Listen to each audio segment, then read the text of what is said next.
নমস্কার বন্ধুরা, আমি খুশি। কেমন আছো তোমরা সবাই? আশা করছি সুস্থ আছো, ভালো আছো। আমিও আমার পরিবার ভালোই আছি। গুড মর্নিং জানিয়েই আজকে সকালটা শুরু করছি। দেখো, ঘুম থেকে উঠেই বাইরের যে সমস্ত টুকিটাকি কাজ থাকে সেগুলো সেরে গা ধুয়ে জামাটা চেঞ্জ করে সোজা রান্নাঘরে চলে এসেছি চা বানিয়ে নিতে। আর চাটা বানিয়ে নিলাম। চাটা কিন্তু আমি লিকার চাই করেছিলাম, আর সঙ্গে বিস্কুট নিয়ে নিলাম। আমরা বাঙালিরা প্রত্যেকেই বোধহয় সকালবেলায় চায়ে চুমুক না দিয়েই দিনটা শুরু করতে পারি না। তাই আমিও আর বাদ যাই কেন, তাই আমিও কিন্তু বিস্কুট ভিজিয়ে ভিজিয়ে খাচ্ছি, এক আর একটু করে চা খাচ্ছি। তোমরা কে কে এইভাবে আমার মতো করে খাও জানিও কিন্তু কমেন্ট করে। আর বারবারই অন্যদিকে ঘাড় ঘুরিয়ে দেখো তাকাচ্ছি কেন বলো তো? ওই ছেলের সঙ্গে কথা বলছিলাম তো তাই। তো যাই হোক, আজ কিন্তু সানডে, আর রান্না বান্না তো আর পিছু ছাড়বে না। রান্না ওটা তো করতে হবে, না হলে তো না খেয়ে থাকতে হবে। তাই রান্নাঘরেও ঢুকেছি। আর দেখো সকালবেলাতেই ঝমঝমিয়ে বৃষ্টি শুরু হয়েছে। দেখো আমার রান্নাঘরের জানলা থেকে বাইরেটা ঠিক এইরকম লাগছে। বৃষ্টি হচ্ছে, ফোনের ক্যামেরাতে কিন্তু ঠিকঠাক বোঝা যাচ্ছে না।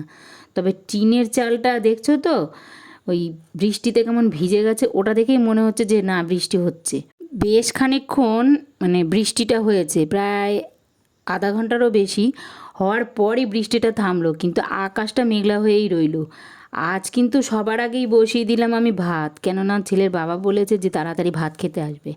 আর দেখো আমাদের বাড়ির পেছন দিকে বেশ কতগুলো কলা গাছ লাগানো ছিল। আগেই ওই গাছগুলো আমার শ্বশুরমশাইয়ের হাতেই লাগানো ছিল, কিন্তু তিনি আর আমাদের মধ্যে এখন আর নেই। কিন্তু এই গাছগুলোই একটু হাওয়া দিলে পড়ে যায়, ভেঙে যায়। এগুলোই আবার সাইড থেকে আবার হয়। এগুলো হয়েই ওই কলা কলা হয়েছিল, সেই কলা গাছ আবার একটু যেই হাওয়া দিয়েছে পড়ে গেছে, কাঁদি শুদ্ধ, কলার কাঁদি শুদ্ধ। এটাকেই সবাইকে ভাগ করে দিয়েছে। আমাদের বাড়িতে তো অনেক লোকজন, ওই ভাগ করে দিয়েছে, ওইটাই আমার কাছে রয়েছে, দেখতেই পাচ্ছ তোমরা। অনেকটা বেলার দিকে হালকা রোদ দেখে আমি জামা কাপড়গুলো নিয়ে ছাদে মেলতে গিয়েছিলাম। মেলে নিয়ে কালকের যে শুকনো জামা কাপড়গুলো আমি তুলে রেখেছিলাম এক জায়গায় ঢিপি করে, সেইগুলোই একটা একটা করে গুছিয়ে নিলাম। আমি কিন্তু সব সময় ওই জামা কাপড়গুলো শুকিয়ে গেলে ওই ছাদের দড়ি থেকে নিয়ে ওই ছাদের ঘরেই খাটের ওপরে রেখে দিই। আর যখন আমার সময় হয়, আমার সময় মতো আমি ওই গুছিয়ে নিই।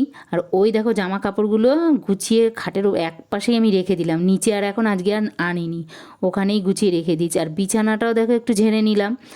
ঘরটা দেখে তোমরা বুঝতেই পারছো কেমন আধখাপচারা হয়ে রয়েছে।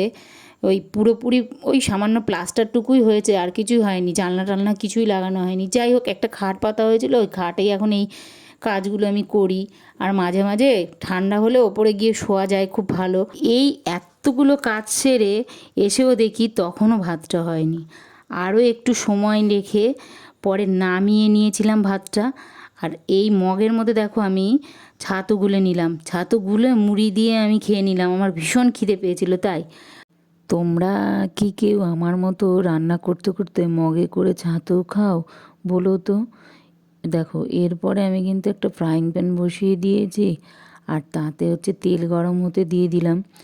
আর তেলটা গরম হয়ে গেলে একটা করে ছোটো মাছ তাতে ছেড়ে দিলাম। আর দেখো ছোটো মাছগুলো আমি লাল লাল করে ভেজে তুলে নিলাম। খুব কড়া করে এই মাছটা আমি ভেজে নিলাম, কারণ সকালে ডালের সঙ্গে এই মাছটা খাওয়া হবে। আজ রবিবার, যদিও ছুটির দিন, তবু আমাদের বাড়িতে সবসময় রোববারে চিকেনই রান্না হয়। কিন্তু আজকে হয়নি, মাঝে মাঝে হয় না, আজকে হয়নি কারণ ফ্রিজে 2 রকমের মাছ ছিল। মাছগুলো তো গতি করতে হবে, ওদিক দিয়ে ছেলে একদম মাছ খেতে চায় না, তাও আজকে একটু ওই পাবদা মাছটা আছে বলে হয়তো খাবে। তো যাই হোক, মাছগুলো দেখো কড়াতে দেওয়ার সঙ্গে সঙ্গে এত ফাটাফাট ছিল, আমাকে ঢাল নিয়ে তারপরে মাছগুলো ভাজতে হয়েছে।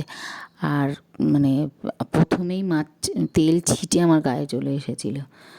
মাছগুলো যথারীতি ভেজে তুলে ছেলে আর ছেলের বাবাকে খেতে দিয়ে দিয়েছিলাম। আর তোমরা তো জানোই আমি কিন্তু একবারে সবজি কেটে নিই না, তারপরে রান্না বসাই না, ওই একটা করে কাটি আর রান্না করি। ছোটো মাছটা ওইভাবে ভাজাই করেছিলাম শুধু, কিছুটা ওই যে সকালে খাওয়া হয়েছে আর অল্প কিছুটা ছিল। তো যাই হোক, আর আমি তারপরে বড় মাছটা ওই পাবদা মাছটা আমি পোস্ত দিয়ে রান্না করেছিলাম। তো মাছটা রান্না করে আমি লাউ শাক কাটতে বসেছিলাম। লাউ শাকটা কাটতে তো একটু সময় লাগে, লাউ শাকটা বাজার থেকে কিনে আনা হয়েছিল। তো কেটে ধুয়ে তারপরে আমি লাউ শাকটা কিন্তু নিরামিষভাবেই রান্না হয়েছিল। আর তারপরে আমার শরীরটা তেমন খুব একটা ভালো লাগছিল না বলে আমি আর শ্যুট করতে পারিনি। তো ব্লগটা আর না বাড়িয়ে আজকের মতো আমি এখানেই শেষ করলাম। সবাই সুস্থ থেকো, ভালো থেকো। কাল আবার নতুন একটা দিনে নতুন একটা ব্লগ নিয়ে তোমাদের সামনে হাজির হয়ে যাব। শুভ দুপুর বন্ধুরা।